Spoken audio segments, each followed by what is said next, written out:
What is up, everybody? I'm No Lux Given here with your afternoon snap, and every day I am breaking down my Galactus Destroyer deck here with a focus on one card.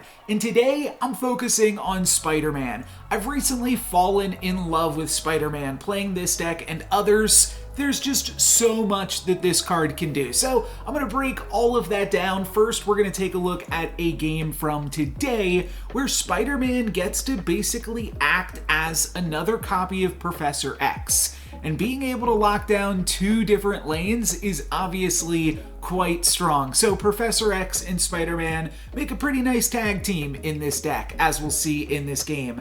My opponent is going to play Reality Stone into Kamar Taj, so that will trigger twice, transforming eventually into Wakandan Embassy. And they got a bunch of stuff going on in the quantum realm as well. They're going to poop out a Devil Dinosaur, and then we are going to activate our Electro here. So the plan is we are going to Professor X in a location this turn on turn 4 thanks to the ramp from Electro, and then turn 5 we're going to Spider-Man, and we actually get a snap out of my opponent here as well. And Spider-Man, basically it's a 4-cost card, but most commonly gets played on turn 5, because if you play it on turn 5, there's only one more turn in the game, so you've basically locked out that location. We get lucky here with the Professor X, otherwise I would have lost this game, but we won't talk about that. And then Daredevil will actually let us see that my opponent isn't playing anything this turn, which will allow me to snap back, and we're going to see that in just a second. My opponent is still making up their mind. Kazar gives them some additional points in the Wakandan Embassy. There is the snap from me after my opponent doesn't play anything. The really tricky thing would have been Blue Marvel this game, if they had played Blue Marvel here on turn 5. But they might have it, and they might just be trying to keep it a secret, so that way I don't know. But we're going to be able to Spider-Man them here, and then my opponent will retreat once they don't have any locations they can play to on the final turn. I want to go over the Spider-Man basics, and then I'll get into some other really cool clips. But the basic Spider-Man curve is going to be turn 3 Wave, turn 4 Galactus, and turn 5 Spider-Man. And here we've got priority, so I'm gonna snap as I drop that Galactus down on turn 4. Let me jump ahead a little bit, but it's pretty straightforward. Wolverine's gonna show up to help Galactus out, and then Spider-Man will seal the deal here. And we're going into this final turn actually down in power.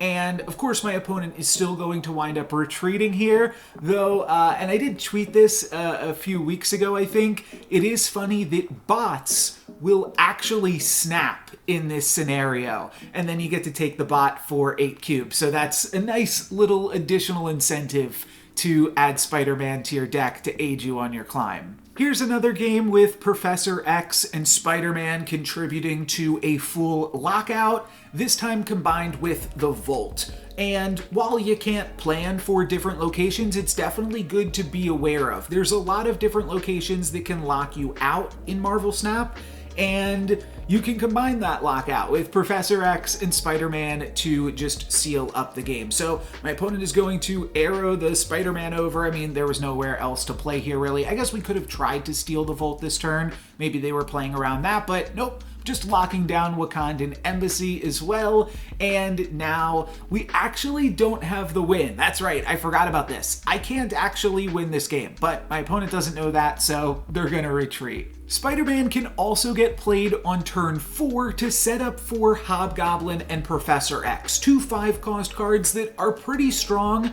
but have a little bit of risk associated with them, and you take that risk away by setting up with Spider-Man. And then, of course, there's also Avengers Compound, which is a really, really good location for Spider-Man because, well, you can only play to that location, except your opponent can't play cards that turn. So, obviously, the synergy there is really nice, and I think on this one, even causes my opponent to just retreat. Now, we could play Professor X into the compound this turn. That would similarly lock my opponent out, but like I said, that has some risk, and Spider-Man is like a safer Professor X. It's like, okay, I'm going to Professor X, is the coast clear, and then you get to sea. So we'll be able to play Professor X into the Avengers compound this game, so I'm gonna snap, and that's gonna make my opponent retreat.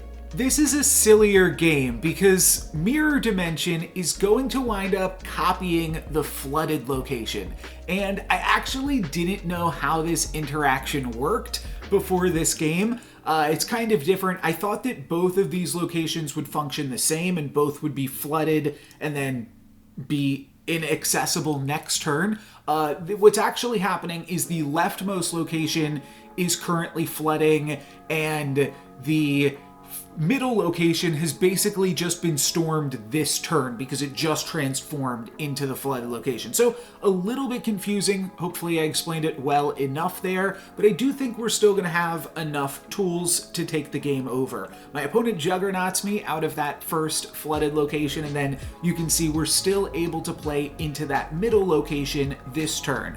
But what I'd like to do is now use Spider-Man, and here is a great example where Spider-Man is just a safer Professor X, because there is still a chance that my opponent plays to the Icebox this turn, and we'll still be able to win it with a Destroyer there next turn, whereas if we Professor X, then everybody is locked out of all three locations on the final turn. So Spider-Man just gives us a few more options here and allows us to find the win. We'll see that my opponent does actually play to that second flooded location. I don't know what they wound up playing because they retreated.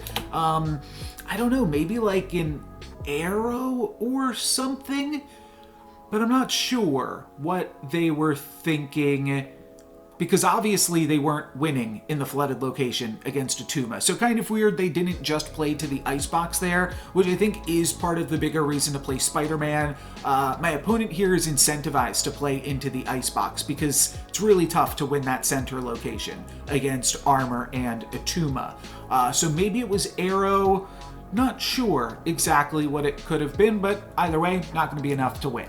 Now, one of the reasons that Arrow was on my mind is because in this game, we're going to use Spider-Man to thwart Arrow in, I think, a really cool way. One thing that is cool with both Spider-Man and Professor X is when you limit the locations, you can actually limit your opponent's ability to play. And we looked at this a little bit in the Cosmo video as well, and this is going to be a similar thing. Nobody can play to Plunder Castle, obviously, and if I can turn off Wakanda on the final turn, then that means my opponent isn't going to be able to arrow me, and that means that we'll be able to win the game with Galactus into Plunder Castle. My opponent's deck, if you aren't familiar with it, typically the only 6-cost card that they will run is Arnim Zola. And oftentimes they are looking here to play either an Arnim Zola or a Arrow to win the game, or Taskmaster. And Spider-Man plus Cosmo just turns off all of those options here and means that we'll be able to win just with a Galactus and no other support into the Plunder Castle on the final turn. And my opponent doesn't retreat here because they actually have a really, really cool play that would have won them the game against anything else, just not Galactus. So they are going to play a Captain Marvel plus add some more power to that second location. So if I were to spend all of my energy winning the Plunder Castle, then Captain Marvel could just stay where she is. And if I tried to win Collapsed Mine, then Captain Marvel could take over the Plunder Castle and give my opponent the win. But sadly, Galactus is going to be the only surviving card this game, and Captain Marvel is not able to move in time. While I am focusing on my Galactus Destroyer list this week, I also wanted to showcase some sweet Spider-Man synergies with two other cards. This first clip, we're going to look at Spider-Man plus Dr. Octopus, and that combined with Sanctum Sanctorum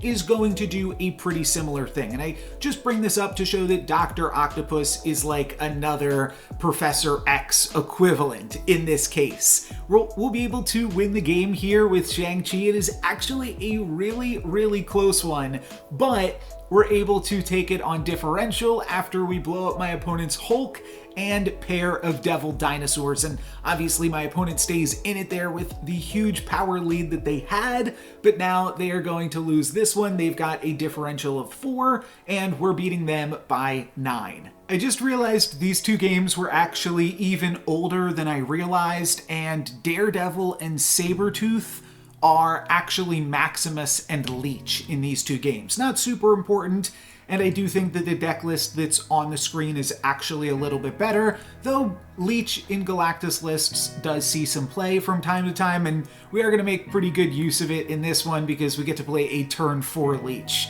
after we Psylocke into Kamar Taj. But we're watching this one for Spider-Man. Just wanted to talk about that for a second and get it out of the way. In the same way that Spider-Man can kind of corral your opponent into specific lanes where you can stop them with Cosmo, you can also tech them with Shang-Chi. So in this one, I'm going to play a turn 5 Spider-Man into Kamar Taj. Unfortunately, Galactus is not going to be able to make an appearance in this one, but we can still find a win. Spider-Man to win Kamar Taj will then force my opponent to play into the other lanes, and we'll get one win in Kamar Taj, and then Shang-Chi can probably win in Shuri's Lab. That was basically my thought process here, and I'll skip ahead a little bit to show that my opponent commits a bunch to the Vibranium Mines this turn, but that means that we get to battle for Shuri's Lab pretty easily. If they don't play anything in Shuri's Lab, then we win it. And if they play something big, then we also win it. They would have to play something that only gave them 4 power, like a Moon Girl or something like that. No, they're going for a Leeched Infinite for 40 power, and that is a great target for my Shang-Chi. That's going to be it for me today, guys. Thank you very much for watching. New videos every day following, well, the other deck that I'm featuring in all of these videos. But that is going to be it for me today. I'm No Lex Given. Peace.